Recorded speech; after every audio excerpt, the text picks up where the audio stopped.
ذکر ہے، لیکن یہ بات یاد رکھیے شرک چونکہ سب سے بڑا گناہ ہے اور یہ وہ گناہ ہے جو ناقابل معافی ہے، اس کی کوئی معافی نہیں ہوگی۔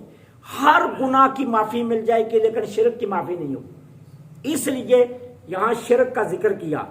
لیکن جو صحیح حکم ہے وہ یہی ہے کہ اللہ کی معصیت میں ماں باپ یا مخلوق میں سے کسی کی بھی اطاعت جائز نہیں ہے۔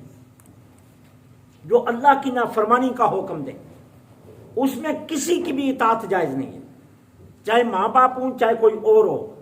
جہاں وہ اللہ کی نافرمانی کی بات کریں وہاں ان کا حکم نہیں ماننا۔ اس کے لیے سیدنا حضرت علی کرم اللہ وجہہ الکریم سے مشہور روایت ہے کہ نبی کریم صلی اللہ علیہ وسلم نے ایک لشکر تیار کر کے جہاد کے لیے بھیجا، ان پر ایک امیر مقرر کر دیا۔ اب امیر نے یہ آزمانے کے لیے کہ واقعہ ہی یہ سبھی لوگ میں جو حکم دوں گا یہ مانیں گے، امیر نے آگ جلائی اور آگ جلا کر کہا اس میں کودو۔ اب کچھ نے ارادہ کر لیا کودنے کا اور کچھ صحابہ نے کہا اسی آگ سے تو ہم نے راہ فرار اختیار کی ہے، اس آگ سے بچنے کے لیے تو ہم نے ایمان قبول کیا ہے اور اب پھر اسی آگ میں کودنا ہے۔ اب یہ واقعہ حضور کی بارگاہ میں پہنچا۔ میرے آقا کریم علیہ الصلوۃ والسلام نے جن لوگوں نے آگ میں کودنے کا ارادہ کر لیا تھا نا ان کو مخاطب کر کے فرمایا سنو، اگر تم اس آگ میں کود جاتے تو قیامت تک پھر آگ میں ہی رہتے، اور جنہوں نے انکار کیا تھا انہیں میرے آقا کریم نے مخاطب کر کے فرمایا سنو، اللہ کی معصیت میں کسی کی بھی اطاعت جائز نہیں ہے، اللہ کی معصیت میں کسی کی بھی اطاعت جائز نہیں ہے۔ تو یہاں مطلق شرک کا حکم دیا گیا، لیکن اگر ماں باپ کسی بھی ایسے کام کا حکم دیں جو اللہ کی نافرمانی میں آتا ہو تو پھر اطاعت جائز نہیں ہے، ورنہ ماں باپ کی نافرمانی گناہ کبیرہ ہے، یہ یاد رکھنا۔ ماں باپ کی نافرمانی یہ گناہ کبیرہ ہے، بشرطے کہ وہ ایسی بات نہ کریں کہ جو اللہ تعالیٰ کی نافرمانی کے زمرے میں آتی ہو۔ مثلا ماں باپ کہتے ہیں نماز نہ پڑھو، پھر اطاعت ماں باپ کی بات نہیں ماننی۔ ماں باپ کہتے ہیں توبہ استغفار، شراب پیو، شراب بیچو، سود کا کاروبار کرو، سود کے کاروبار میں سود لاؤ، تو ان ساری باتوں میں ماں باپ کی فرمان برداری جائز نہیں ہے۔ وہ کہتے ہیں چوری کرو، ڈاکہ ڈالو، جھوٹ بولو، وہ کہتے ہیں دھوکہ دو کسی کو، تو پھر نہیں جائے۔ بہن کا حق مار لو، بھائی کا حق مار لو، فلاں کے ساتھ زیادتی کرو، تو پھر ان کی اطاعت جائز نہیں۔ اگر ماں باپ کی نافرمانی کا حکم، اللہ کی نافرمانی کا حکم نہیں دیتے تو پھر ماں باپ کی اطاعت یہ واجب ہے اور نافرمانی یہ گناہ کبیرہ ہے۔ ماں باپ کی نافرمانی پھر گناہ کبیرہ کے زمرے میں آئے گی۔ اب اللہ تعالیٰ نے یہاں ماں باپ کے ساتھ نیک سلوک کا حکم دیا۔ نبی کریم صلی اللہ علیہ وسلم نے اس آیت کے تحت ساری وضاحت فرما دی۔ میں چند ایک احادیث مختصراً آپ کی خدمت میں رکھتا ہوں۔ سیدنا حضرت ابو ہریرہ رضی اللہ تعالی عنہ کی مرویات میں سے یہ روایت ہے، ایک شخص حضور کی بارگاہ میں حاضر ہوا، اس نے عرض کیا اللہ کے رسول صلی اللہ علیہ وسلم، میرے حسن سلوک کا سب سے زیادہ مستحق کون ہے؟ میرے حسن سلوک کا سب سے زیادہ مستحق کون ہے؟ میرے آقا نے فرمایا تیری ماں۔ اس نے عرض کیا اللہ کے رسول پھر؟ فرمایا تیری ماں۔ اس نے عرض کیا اللہ کے رسول پھر؟ فرمایا تیری ماں۔ اس نے عرض کیا اللہ کے رسول پھر؟ فرمایا تیرا باپ۔ 3 مرتبہ ماں کا ذکر اور 1 مرتبہ باپ کا ذکر، کہ سب سے زیادہ حسن سلوک کے جو مستحق ہیں وہ ماں باپ ہیں۔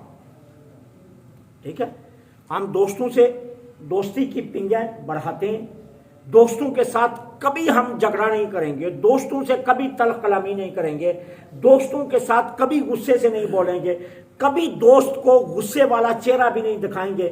دوست آئے تو ہماری چہرے پر مسکراہٹیں بکھرنا شروع ہو جاتی ہیں. دوست کو دیکھ کر ہم خوش ہو جاتے ہیں, اور وہی چہرہ جب ماں باپ کے لیے سامنے جاتا ہے تو پھر ہمارے چہرے پر غصہ ہوتا ہے. اللہ. پھر ہم تلخ لہجے میں بولتے ہیں, پھر ہمارا لہجہ بدل جاتا ہے, پھر ہماری گفتگو کا انداز بدل جاتا ہے. دوست کے لیے ہماری ساری محبتیں ہیں, ماں باپ کے لیے نہیں ہیں. جبکہ اللہ کے رسول کیا فرماتے ہیں, سب سے زیادہ مستحق حسن سلوک کا کون ہے؟ ماں اور باپ. سبحان. سب سے زیادہ مستحق یہ ہیں کہ جن کے ساتھ حسن سلوک کیا جائے وہ ماں باپ ہیں. ماں باپ کے بعد سبھی آتے ہیں. لیکن کتنے افسوس کی بات ہے کہ آج ہم اس کا الٹ چل رہے ہیں. دوستوں کے لیے حسن سلوک ہے, قریب رہنے والوں کے لیے حسن سلوک ہے, لیکن ماں باپ کے لیے حسن سلوک نہیں ہے. ٹھیک ہے, ماں باپ کو ہم کھینچتے پھرتے ہیں اور دوستوں کو سینے سے لگاتے پھرتے ہیں. اور پھر کیا کہتے ہیں, کوئی کہتا ہے کام میں برکت نہیں, کوئی کہتا ہے فلاں دکھ مار گیا, کوئی کہتا ہے فلاں دکھ مار گیا. دکھ نہ ماریں تو اور کیا ماریں؟ جنہوں نے دعائیں دینی تھی ان کو ستا کر رکھا ہے, تو پھر سکھ کہاں سے نصیب ہوگا؟ سکھ تو کبھی تمہارے نزدیک بھی نہیں آ سکتا. پھر دیکھیے حضرت عبداللہ بن عمر بن عاص رضی اللہ تعالی عنہ کی مرویات میں سے یہ روایت ہے, حضور کی بارگاہ میں ایک شخص حاضر ہوا. اس نے عرض کیا, اللہ کے رسول میرے پاس مال ہے, یہ نہیں ہے کہ میں غریب ہوں, میرے پاس پیسہ ہے, لیکن میری اولاد بھی ہے, میری اولاد بھی ہے, اور دوسری طرف میرے باپ کو پیسے کی ضرورت ہے.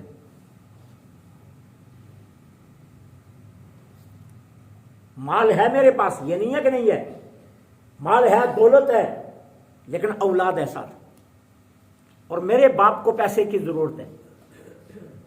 اب میں کیا کروں؟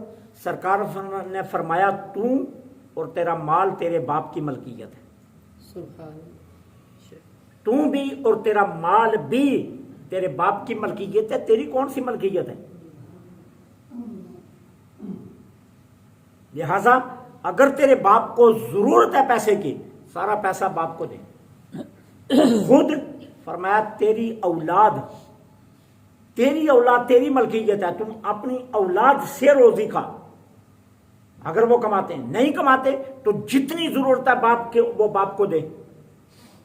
تیری اپنی کوئی ملکیت نہیں, تو خود بھی اور تیرا مال بھی تیرے باپ کی ملکیت ہے.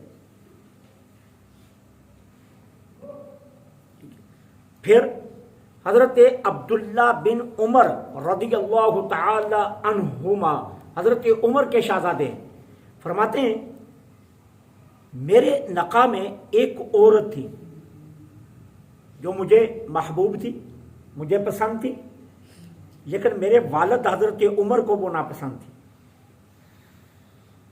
مجھے پسند ہے, میرے نکاح میں ہے اور مجھے پسند ہے, مجھے اس سے کوئی گلا شکوہ نہیں ہے, میں اس سے محبت بھی کرتا ہوں, لیکن میرے والد گرامی حضرت عمر کو ناپسند ہے. انہوں نے مجھے حکم دیا کہ طلاق دے دے اس کو طلاق دے دے. تو میں نے کہا نہیں,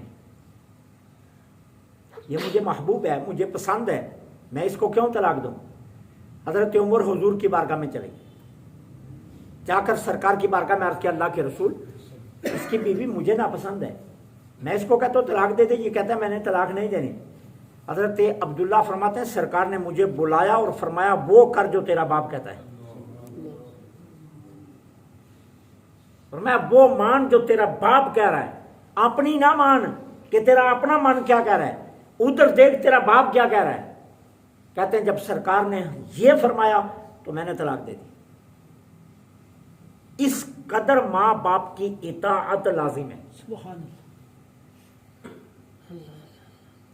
کہ ماں باپ حکمتیں جانتے ہیں کہ اس میں کتنی حکمت ہے. ٹھیک ہے, ہم ضد کر کے بیٹھتے ہیں میں نے یہیں سے شادی کرنی ہے. او بھائی کیوں کرنی ہے؟ بس یہ مجھے پسند ہے. ماں نہیں مار رہی, باپ نہیں مار رہا, ہم نے ضد لگائی ہوئی ہے اور بیٹھے ہیں نہیں میں نے یہیں سے کرنی ہے. اور بھائی اللہ کے بندو، جو ماں باپ دیکھتے ہیں وہ تم نہیں دیکھ سکتے، جو ماں باپ کی فہم تمہارے متعلق ہے وہ تم خود فیصلے نہیں کر سکتے. تم تو جذبات کی روح میں بہ رہے ہو، اور انہوں نے ساری عمر گزاری ہے، انہیں نیچ اونچ نشیب و فراز کا سارا علم ہے اور تمہیں علم نہیں ہے. وہ تمہارے لیے کبھی برا نہیں سوچیں گے، تمہارے لیے جو بھی سوچیں گے وہ بہتر سوچیں گے. اس لیے فرمایا جو تیرا باپ کہتا ہے وہ کر. حضرت